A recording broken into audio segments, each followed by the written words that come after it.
The Metal Gear Solid franchise has been one of the most consistently critically acclaimed game series out there, and for damn good reason.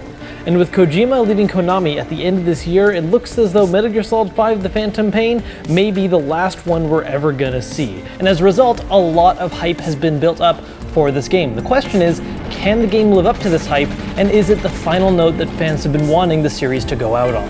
Which is actually a really interesting question, because Phantom Pain has a lot less to do with the style of gameplay we saw in the other core numerical titles in the series, and is instead much more like an expansion of what we saw introduced in Peace Walker, which does share a lot of the same core elements, but it takes them in a little bit different of a direction. See, a lot of the older Metal Gear games were very linear in nature. While there might be some backtracking here or there, the main point is to push the story onward constantly. There might be some side content here and there, but ultimately, you're always doing the same things in the same order. Peace Walker and Phantom Pain, on the other hand, Phantom Pain in particular, is much more non-linear in nature. While there are main missions, some of which you have to do in order and some of which you can sometimes gain en masse and just do them in whatever order you like, there's also two wide, free open areas that you can explore on your own time. You can just screw around in these areas if you like, but you can also take your time completing side ops and, more importantly, collecting resources and personnel to fill out your army at Mother Base, which is really the biggest mechanic in this game aside from playing the core story. Basically, whenever you find soldiers that have high skills or you find useful resources that you can use to develop your base, you can collect those and put those into developing different aspects. You can do things like make new weapons that you can equip, find new technologies you can make use of in your missions, you can upgrade different passive effects like your intel, how often you find out when the weather changes or how many enemies are in the upcoming area, how quickly you can get supply drops, so on and so forth. And what's really nice is that these two aspects, going through the main story missions and building at Mother Base, are really intertwined quite well, because there's going to be a lot of main missions where you can't do them until you develop some sort of technology for Mother Base, which is going to require you to build it up to a certain point. And this goes on for a good bit of the game. It doesn't last the entire main story. There is definitely a certain point where you can just boost forward now if you want to, but you definitely need to take time growing up Mother Base, which I think is nice because it also helps the pacing of the gameplay a lot, because it allows you to take your time learning all the different mechanics, trying out new weapons, trying out new pieces of technology that you unlock and gadgets you can use. And this links into what I really think is the Phantom Pain's biggest strength: its core gameplay, which is by far the most refined stealth experience in the series, just because it gives you so many options of how you want to tackle each mission. If you want to do things the traditional route and just stick to quiet stealth and use a tranq pistol, you can do that. If you want to utilize an ally or a helicopter to create a distraction while you do your business, you can do that. If you just want to go in guns blazing while a support helicopter flies above you blaring rebel yell as loud as possible, you can do that. There are just so many additions in this game that give you the ability to tackle missions just the way you want to.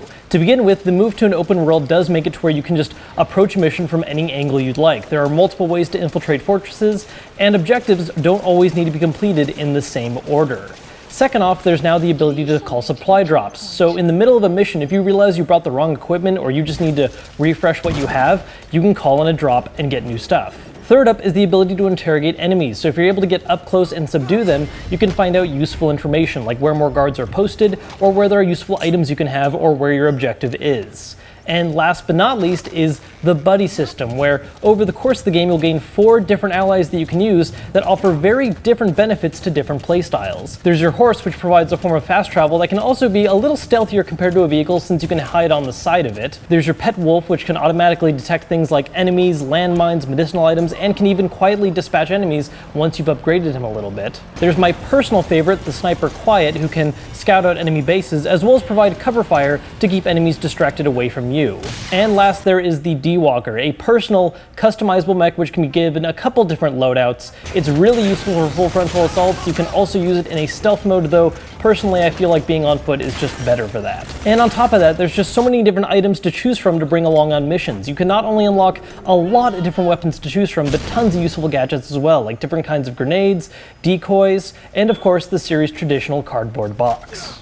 With so many ways to handle every mission that the game gives you, it's just hard not to fall in love with this core gameplay. Now, while I think the core mechanics are excellent, I do feel a little more iffy about the story aspects of the game for a couple different reasons. Now, to be clear, I think the overall story is actually really quite good. It's just that there's some problems with how it's delivered. First off, there's the pacing of the game. By moving it to open world, there's so much time that you can spend between major missions that it just really messes up the flow of the storytelling, especially in the later half of the game where a lot of the main missions missions aren't actually new story missions. They're just repeats of old missions with new added layers of difficulty. So even though there are 50 main missions, it's really more like there's only 37 or 38 that are actually important to the plot. Second off is the fact that the game relies a bit too heavily on cassette tapes to give a lot of the game's exposition.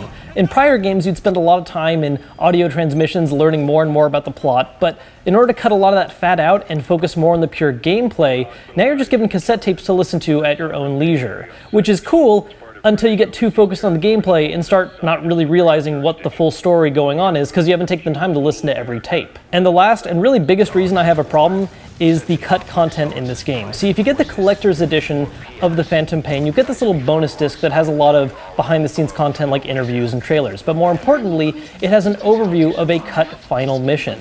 The thing is, this cut mission is basically a second full ending of the game, and in my opinion, it's a much better ending than the one we already have. It connected a lot more to the rest of the series, and so I thought it gave the game a much better point to end on because it just reflected the whole series again, rather than just having its own isolated plot. Now, with all that being said, I still think what story we have here is really good. It's just that it could have been even better with that cut ending, and could have been a little cleaner with better delivery. Aside from the gameplay and storyline, everything else in the game is really, really solid as well. The graphics look great, great level design, good sounds.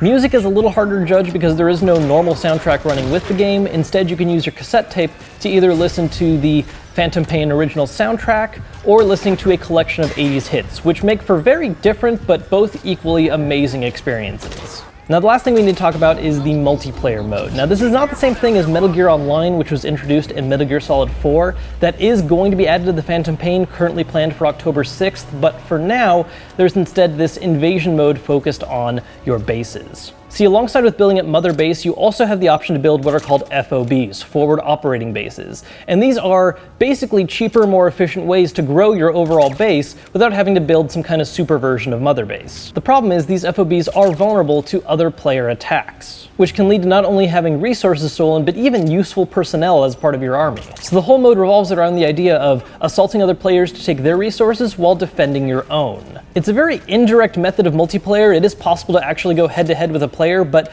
most of it really comes down to just going to a base while the player's away and just doing the same infiltration mission over and over again. The specifics can vary because you can make your defenses bigger and better, so you might encounter one player that hasn't really invested much yet and just has a couple guards with nothing else, or you might run into a guy that has an army of soldiers armed with the best equipment, along with security cameras, pressure sensors, all kinds of crazy crap.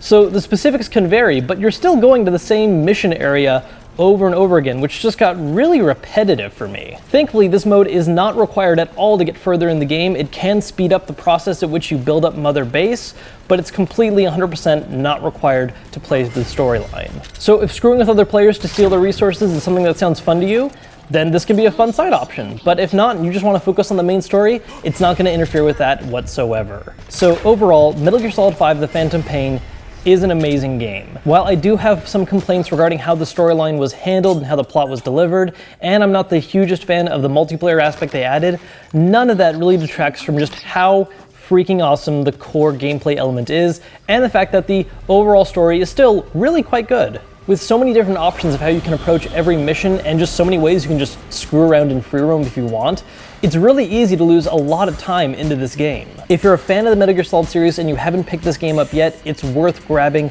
just for filling in all the little bits of plot and experiencing what is, in my opinion, by far the best stealth gameplay experience the series has to offer. And if you're not a fan of the series, it might be worth reading some synopses of past games, or in my recommendation, playing through them because they're all great games, just so you can play through this one, because the core gameplay is that fun. Well, that was my review of Metal Gear Solid 5: The Phantom Pain. If you're interested in grabbing the game, I do have it linked down below. As always, if you enjoyed the video, hit that thumbs up button to let me know, as well as subscribe and follow me on Twitter. I'll be seeing you guys soon with more content, but until then, I'm Kevinkenson, and I'll see you guys later.